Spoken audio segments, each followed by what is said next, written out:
বিশ্বনবীর কাছে চলে আসতেন, এসে বিশ্বনবীর চেহারার দিকে তাকায় থাকতেন, ওনার কণ্ঠে তেলাওয়াত শুনতেন। বিশ্বনবীর তেলাওয়াত শুনলে চেহারার দিকে তাকায় থাকলে ক্ষুধার কথা তারা ভুলে যেতেন। অনেকে বলে সাইয়েদনা দাউদ আলাইহিস সালামের কণ্ঠ ছিল অনেক চমৎকার, এটা ঠিক, কিন্তু বিশ্বনবীর চাইতে বেশি সুন্দর না।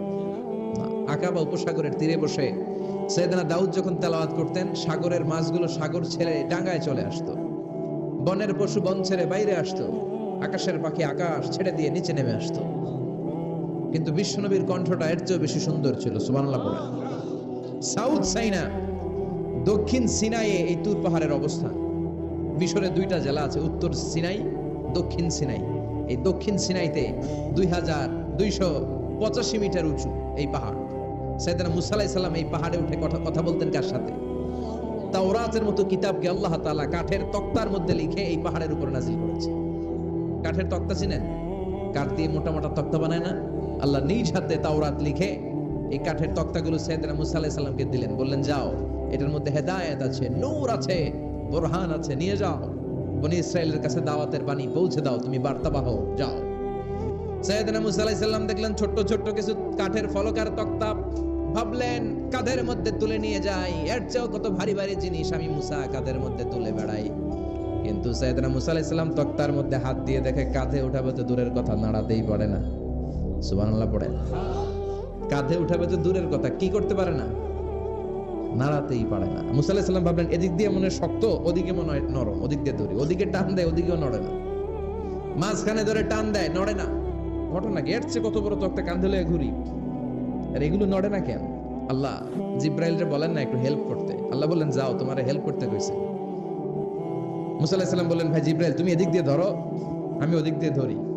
আমরা এরকম ধরে বলি না মারো টান হেইয়ো, এই দুইজনে হেইয়ো হেইয়ো শুরু করছে, কিন্তু তক্তা নড়ে না। মুসা আলাইহিস সালাম বললেন চলো পজিশন চেঞ্জ করি, তুমি এদিকে আমি ওদিকে, মারো টান আরো জোরে, কিন্তু তক্তা নড়ে না।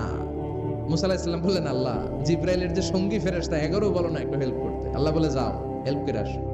এবার সবাই মিলে মারো টান আরো জোরে, গায়ে যত জোর আছে। মুসা আলাইহিস সালাম তক্তা ধরে টান দিলেন, টানের চোটে প্রত্যেকটা লোমকূপ দিয়ে ঘাম বেরোতে শুরু করেছে। এক একটা টানে কোমরের রক ছিঁড়ে যাওয়ার অবস্থা, কিন্তু তক্তা নড়ে। আল্লাহ ডেকে বললেন মুসা রক ছিঁড়ার দরকার নাই, আর ঘেমে অস্থির আর ঘর্মাক্ত হওয়ার দরকার নাই। আসলে তক্তার এত ওজন না, কিন্তু তক্তার মধ্যে যেই বাণীগুলো আছে বাণীগুলো কার? এটা আমার বাণী রে মুসা, এগুলো আমার কথা, এগুলো আমার দেওয়া কিতাব, এগুলো সাধারণ দুনিয়ার বাণী নয়, সাধারণ কথা নয়।